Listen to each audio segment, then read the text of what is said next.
I guess you won't be going to dances in college. This is our last one. You know, Davis has a terrific theater.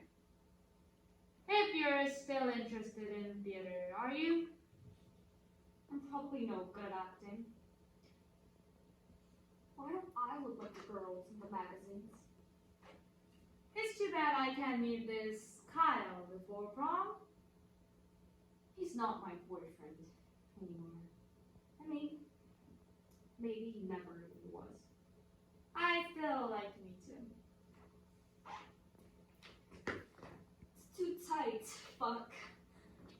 I suggested you not take that second helping of pasta. Mom! Honey, you seem upset about it. I'm trying to help you. You're giving me an eating disorder. I wish I could get an eating disorder.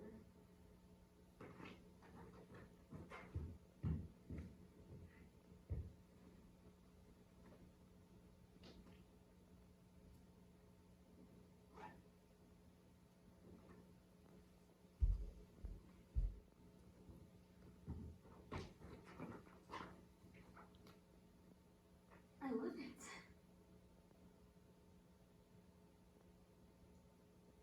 Is it too pink? What? Why can't you say I look nice? I thought you didn't even care what I think. I still want you to think that I look good. I'm sorry, I was telling you the truth. Do you want me to lie? No.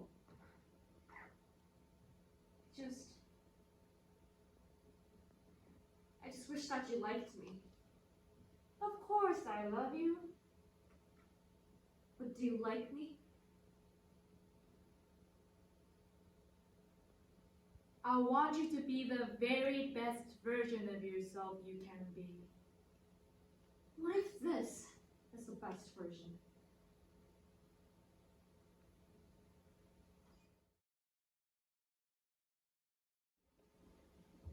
I'd like to recall Miss Chutney Wyndham as defense witness. You've got this cell. First, Your Honor, I'd like to point out that not only is there no proof in this case, but also a complete lack of mens rea, which by definition tells us that there is no crime without a vicious will. Of course you already know that, Your Honor. Miss Wyndham, when you got back to the house, was your father there? And after taking a shower, when you came back downstairs, what happened then? So you saw Mrs. Wyndham drenched in your father's blood, yet she didn't have a gun? Did you hear a shot fired? So somewhere in the 20 minutes you were in the shower, your father was shot. Your father was shot while you were in the shower, but you didn't hear a shot because you were in the shower? Miss Wyndham, can you tell us what you have been doing earlier in the day? Okay, so let me see if I got this right. You got up, went to Starbucks, went to the gym, got a perm, and came back home. Where you got in the shower? Had you ever gotten a perm before, Miss Wyndham? About how many would you say? No, there was a girl in my sorority, Tracy Marcinko. She got a perm once, even though we all told her not to. She didn't have your bone structure. Thankfully, that exact same day, she entered the pie cap wet t-shirt contest, where she was completely hosed down from head to toe. Oh, I have a point, I promise. Chutney, why is it that Tracy Marcinko's curls were ruined after she got hosed down? That's right, it got wet. Because isn't the first cardinal rule of perm maintenance that you're forbidden to wet your hair for at least 24 hours at the risk of deactivating the ammonium glycoside? And wouldn't you say someone who's had, 30 perms throughout her lifetime be well aware of this rule? And if you, in fact, were not washing your hair, as I suspect you weren't since your curls are still intact, wouldn't you have heard the gunshot? And if you in fact heard the gunshot, then Mrs. Brooke Wyndham here wouldn't have had the time to hide the gun before you got downstairs, which would mean that you would have had to have found Mrs. Wyndham with a gun in her hand to make your whole story sound plausible. Isn't that right? But you had time to hide the gun, didn't you, Chutney, after you shot your father?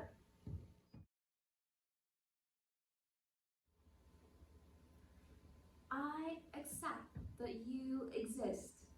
I don't have to accept what you are, but your physical existence, I'll give you that. I don't understand. I was expected down here. I was given a safe landing. An air. You need me for something. What for?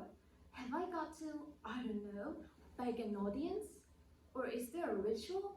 Some sort of incantational summons or spell? All these things I don't believe in. Are they real? Speak to me! Tell me! You won't talk. Or you can't talk. Think it through. You spoke before. I heard your voice. An intelligent voice. No, more than that. Brilliant. But looking at you now, all I can see is beast. The animal, just the body. You're just the body, the physical form. What's happened to your mind, Where's it gone? Where's that intelligence? You were imprisoned long time ago. Before the universe, after, sideways, in between, doesn't matter. The prison is perfect. It's absolute. It's eternal. Open the prison, the gravity field collapses, this planet falls into the black hole. You escape, you die. Brilliant.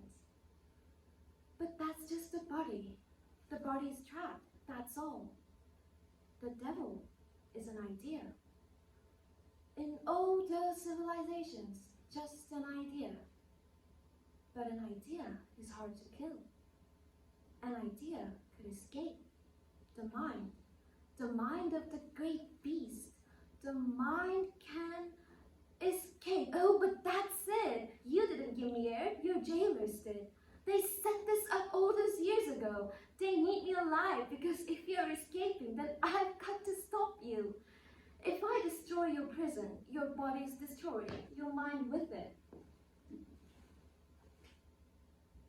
But then, you're clever enough to use this whole system against me. If I destroy this planet, I destroy the gravity field. The rocket loses protection and falls into the black hole. I have to sacrifice Rose. So that's the trap, or the test, or the final judgment, I don't know. But if I kill you, I kill her. Except that implies, in this big grand scheme of gods and devils, that she's just a victim. But I've seen a lot of this universe. I've seen fake gods, bad gods, and demigods, and would-be gods. And out of all that, out of that whole pantheon, if I believe in one thing, just one thing, I believe in her.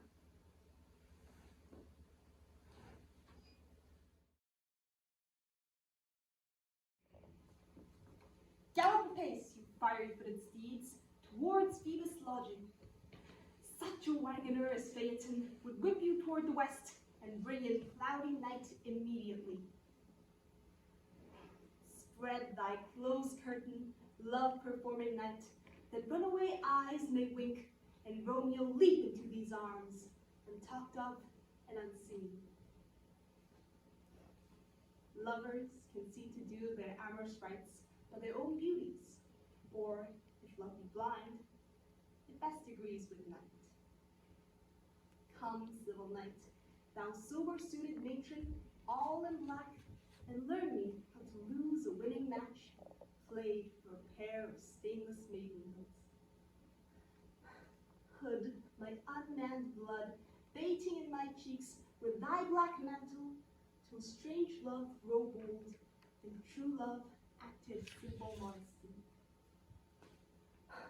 Come, night, Come, Romeo, come thou day and night, for thou wilt fly upon the wings of night, whiter than new snow upon a raven's back.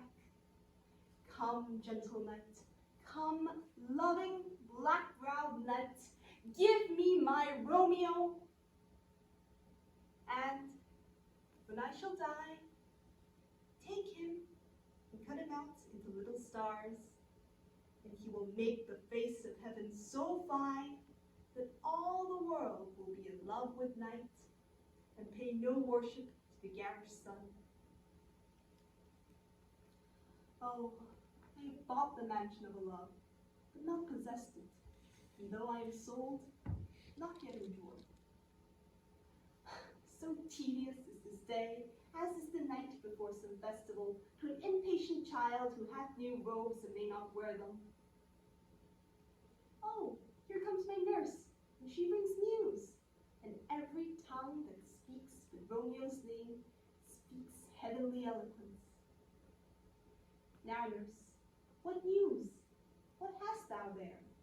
The cords that Romeo bid thee fetch? Ay me, what news? Why dost thou wring thy hands? Can heaven be so envious? What devil art thou that dost torment me thus? This torture should be roared in dismal hell. Has Romeo slain himself? Say thou that I, and that bare vowel I, shall poison more than the death-darting eye of cockatrice. I am not I, if there be such an eye, nor those eyes shut that make the answer I. If he be slain, say I, or if not, no. Brief sounds determine of my weal or woe. Oh, break my heart, poor bankrupt, break it once. To prison, eyes, ne'er look on liberty. Vile earth, to earth resign, and motion here, and thou and Romeo press one heavy bier.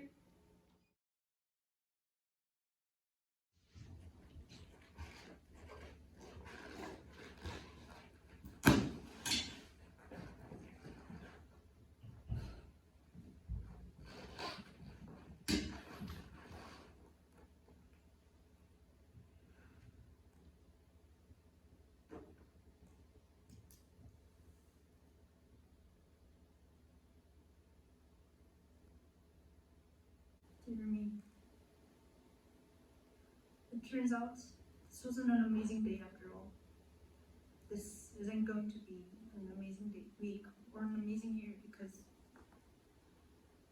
why would it be? Nobody else understands me. Whispers nobody else wants to try it. I wish everything was different. I wish I was part of something. I wish that anything I said mattered to anyone. But you're the best friend I have. Or, let's face it, the only friend I have. It's just you and me here, so let's be honest with ourselves, because why not, right? Mom didn't want me. Dad didn't want to stay. Mom got stuck with me. Mom had to deal with me.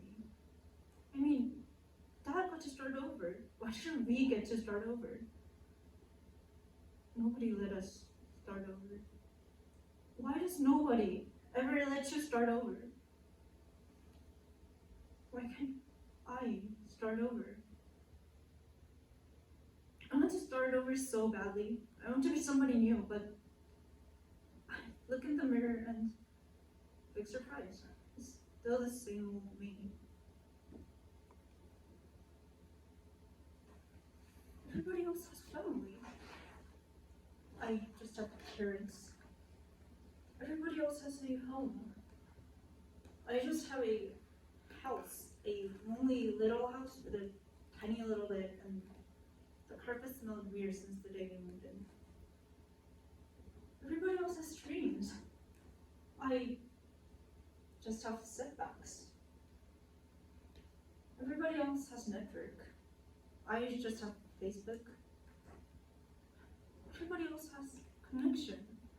I just have collisions. And there's Zoe. Like, all my hope is pinned on Zoe. Everything I am is invested in Zoe. My entire existence is wrapped up in Zoe. And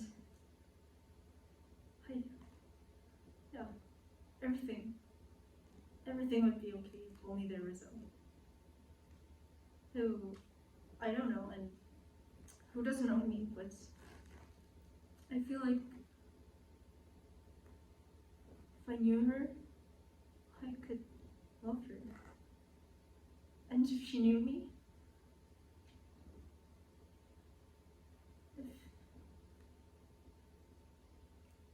no. Who am I kidding? Let's be honest with ourselves. Let's just try to be honest with ourselves. Never going to happen. Zoe doesn't care. Does anybody even care? If I disappear tomorrow, nobody's going to care. They don't even know my name. I'm giving up. I'm giving in. I'm not fighting it anymore.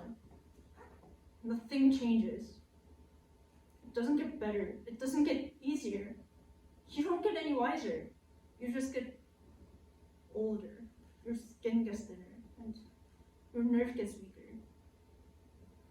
Your feelings get hurt enough times that you'd rather not feel anymore. You give up.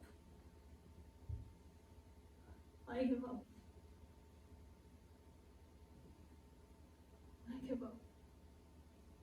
Once and for all, I give up. Sincerely.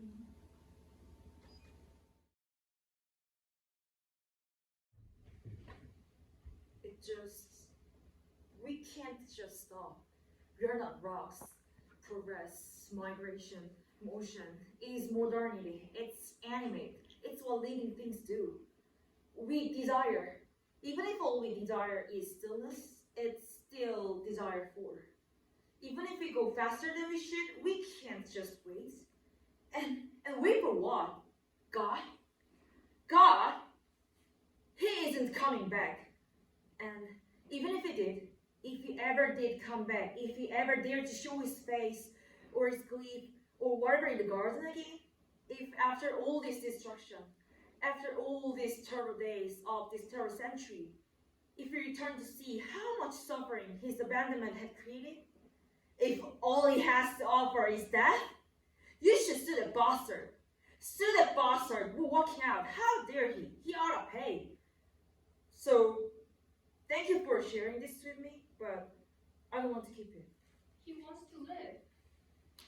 I'm 30 years old, for God's sake. I haven't done anything yet. I want to be healthy again, and this plague, it should stop in me and everywhere. Make it go away. We have tried. We suffer with you, but we do not know. You do not know how. Drink of its bitter water once, prophet, and you will never thirst again. I can't. I still want my blessing. Even sick, I want to be alive. You only think you do. Life is a habit with you. You have not seen what is to come. We have. Oh, who asks of the order's blessing with apocalypse descending? Who demands more life? But still, bless me anyway. I want more life. I can't help myself what I do. You know, I've lived through such terrible times. But there are people who live much, much worse, but you see them living anyway. When they're more spirit than body, more sores than skin, when they're burned and in agony, when the flies lay eggs in the corners of the eyes of the children they leave. Death usually takes life away. I don't know if that's just an animal. I don't know if it's not braver to die, but I recognize that habit, this addiction to be alive. We live past hope. If I can find hope anywhere, that's it. That's the best I can do. That's so much not enough. So inadequate. But bless me anyway. I want more life. You haven't seen what's to come.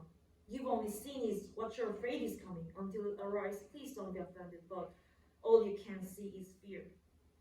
I'm leaving heaven to you now, and I will take my illness with me, and I will take my death with me too. The earth is my home, and I want to go home.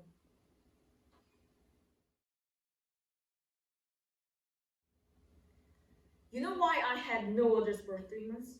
I stole a suit from a Kansas City and I was jailed. Actually, I sold myself out of every good job since high school. And I never got anywhere because you blew me so full of hot air so I couldn't stand taking orders from anybody. That's whose fault it is. It's goddamn time you've heard it. I had to be a boss, big shot in 2 weeks. And I ran down 11 flights with pen in my hand today. And suddenly I stopped. You hear me? In the middle of that office building. Do you hear this? I stopped in the middle of that office building and I saw the sky. And I saw the things that I love in this world. The work and the food and the time to sit and smoke. And I looked at my pen and said to myself, what the hell am I learning this for? Why am I trying to become what I don't want to be? What am I doing in an office? Making contemptuous, begging, full of myself when all I want is out there. Waiting for me. The minute I say I know who I am, why can't I say that, Willie? Papa, I'm Diamond Dozen, and so are you. I'm not the leader of a man, and neither are you. You are never anything but a hard-working drummer who landed in an ashcan like all the rest of them. I'm $1 an hour, Willie. I tried 7 states, but I couldn't raise it. $1 an hour. Do you get what I mean? I'm not bringing home any prizes anymore, and you're going to stop waiting for me to bring them home. Papa, I'm nothing. I'm nothing, Pop. Can't you understand that? There is no spiting anymore. Will you let me go, for Christ's sake? Will you take that funny dream and burn it before something happens? Oh, Miss Elphaba, many years I have waited for a gift like yours to appear. Why, I predict a wizard can make you his magic grand vizier. My dear, I'll write at once to the wizard, tell him of you in advance with a talent like yours, dear. And there's a definite chance. If you work as you should, you'll be making good. Did that really just happen? Have I actually understood? This weird quirk I've tried to suppress or hide is a talent that could help me meet the wizard. When I meet the wizard, once I prove my worth, and then I meet the wizard, would have waited for since birth, and with all his wizard wisdom, by my looks, he won't be blinded. Do you think the wizard is dumb or like munchkins, so small-minded? No, he'll say to me, "Oh, I know who you truly are. A girl on whom I can rely." And that's how we'll begin. Once I'm with the wizard, my whole life will change. Because once you're with the wizard, no one thinks you're strange. No father is not proud of you. No sister acts ashamed. And all of us has to love you. When by the wizard, you're acclaimed. And maybe at last, I'll know why I have this gift or this curse inside when we are hand in hand. And one day, he'll say to me, "Oh, Elphaba, a girl who is so superior. Shouldn't a girl who is so good inside like you have a matching exterior? And since folks here to an absurd degree seem fixated on your weird appearance, would it be alright by you if I change your looking?" "Of course, why not?" I'll reply. "Oh, what a pair we'll be. Unlimited. My future is unlimited. And I just had a vision, almost like a prophecy. Oh, I know it sounds truly crazy. And true, the vision's hazy. But I swear, someday there will be a celebration throughout Oz, and that's all to do with me. Elphaba, here is your new roommate.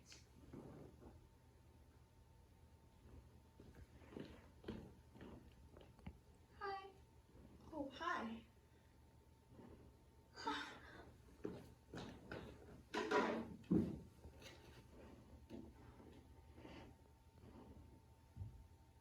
Dearest darlings, Momsy and Popsicle. There's been some confusion over rooming here at Shiz. My dear father, there's been some confusion over rooming here at Shiz. But of course, I'll care for Nessa. But of course, I'll rise above it. For I know that's how you'd want me to respond. Yes. There's been some confusion, for you see, my roommate is unusually, exceedingly peculiar, and altogether quite impossible to describe. Dumpy. What? What is this feeling? So sudden and new.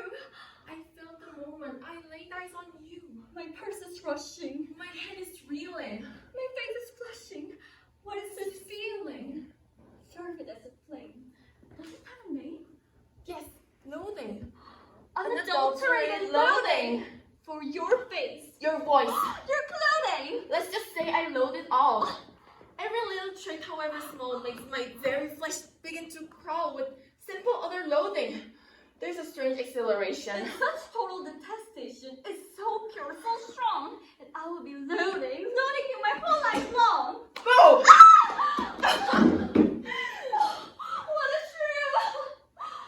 I can't believe the weird outsider is my roommate.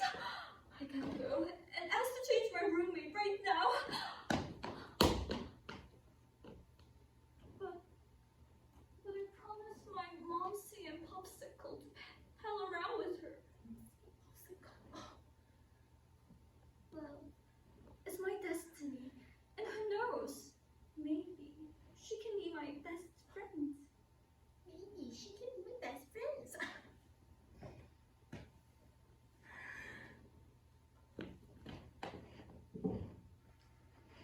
Elfie?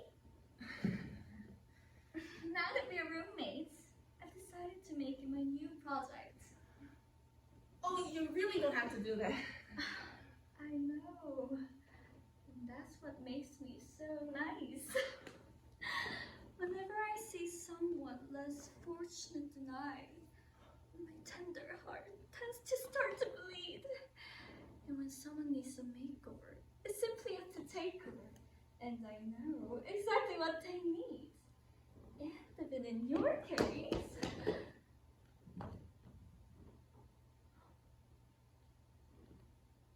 that was the toughest case I've yet to face. Don't worry, I'm determined to succeed. Follow my lead. And yes, indeed, you will be popular! You're gonna be popular! I'll teach you the proper voice when you talk to boys and little ways to flirt and bounce. I'll show you what shoes to wear, how to fix your hair, everything that really counts to be popular. And then you hang with the right cohorts, you'll be good at sports, and know the slang you've got to know. So let's start. We've got an awfully long way to go. Oh, but don't be offended by my personalities. That's my personality dialysis. You know, there's nobody wiser than me when it comes to popular.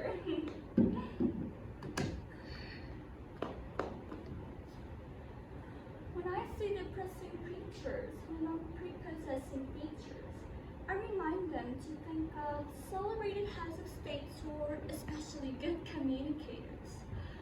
Do they have brains or knowledge? Well, yes. Don't make me laugh. They were popular, please. It's all about popular. It's not about aptitude, it's the way your beard so is very sure to be.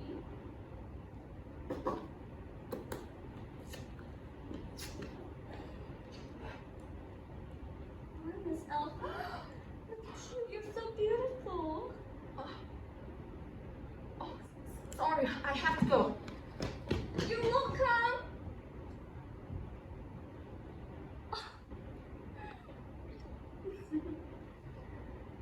Do you protest your disinterest? I know clandestinely.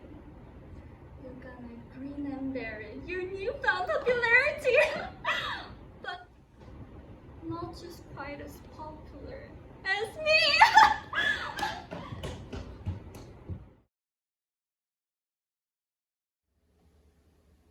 Hello everyone, my name is Elle Woods, and I'm here to speak to you today about a piece of legislation called Bruiser's Bill. But you know, today is supposed to be about education. So instead, I want to tell you about the education you all have given me over the past 3 months. I know what you're thinking.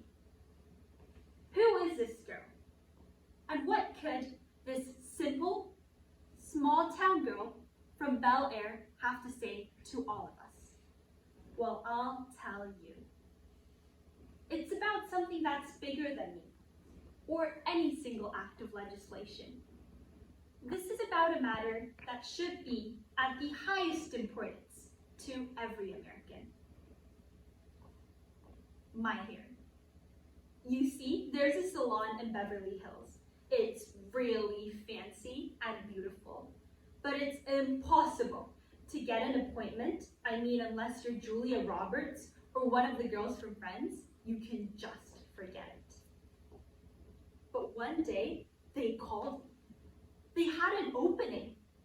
So I was finally gonna get the chance to sit in one of those sacred beauty chairs.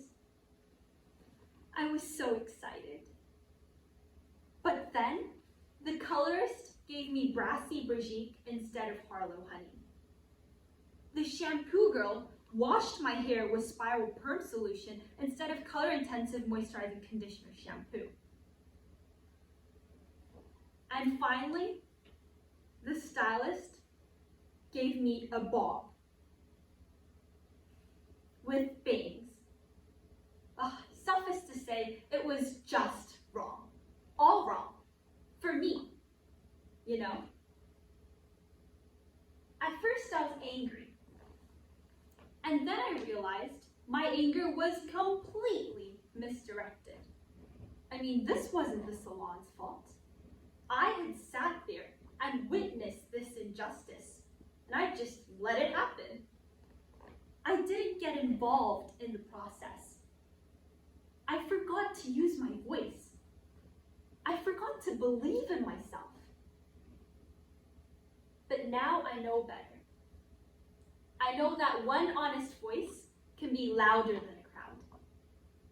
I know that if we lose our voice, or if we let those who speak on our behalf compromise our voice, well then this country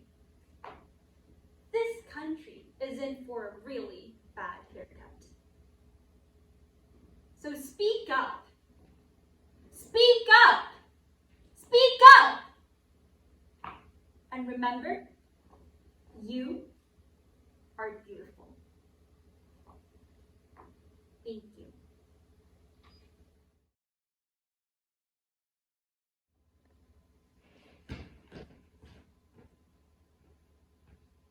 So this is the things I get. Hi, Mom.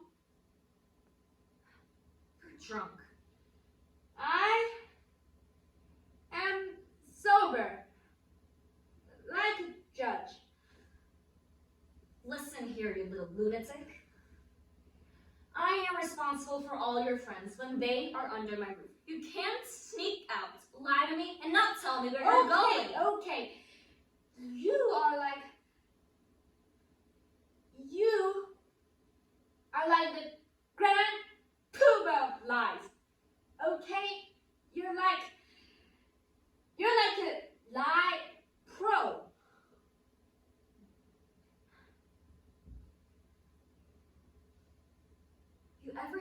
that maybe my secrets are to protect you, to keep you happy and safe. You want to know everything, Peach? You think you need to know everything.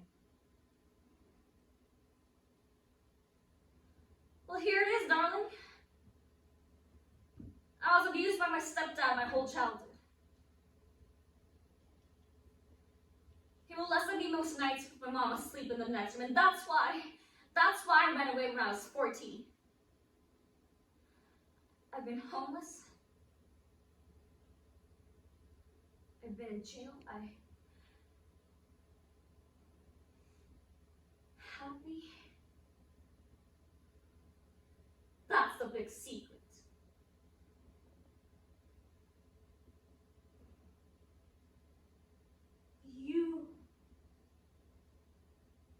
You were abused?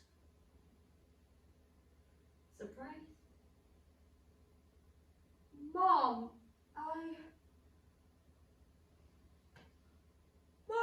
don't feel so good. That's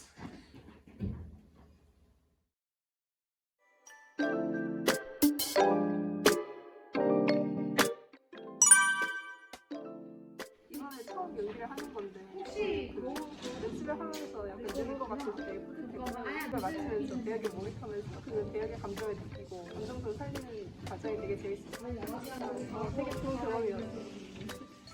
네. 굉장히 이제 시작할 때는 우여곡절이 많았고 힘들었는데 이제 결과가 좋게 끝났다 보니까 저희가 쏟아부은 노력들이 결코 헛된 게 아니구나 이런 생각이 들었어요. 훌륭합니다. 모놀로그 하면서 연기 안 한 지 오래돼갖고 영주한테 이렇게 베테랑한테 많이 배워가지고 되게 즐거운 시간이었고 되게 실제로 나오는지는 모르겠지만 저를 개선하는 시간이었던 것 같아서 되게 좋은 기회였던 것 같아요. 본 공연에서도 즐겁게 연습해서 좋은 재미있는 스크립트 보여드리고 싶습니다. 사실 이런 경험은 처음이라서 되게 처음부터 되게 많이 걱정하고 떨리기는 했는데 이렇게 다 같이 꾸준히 연습을 하고 공연까지 하니까 확실히 생각보다 결과가 좋아서 기뻤고요. 네, 이런 경험을 할 수 있어서 정말 좋았습니다.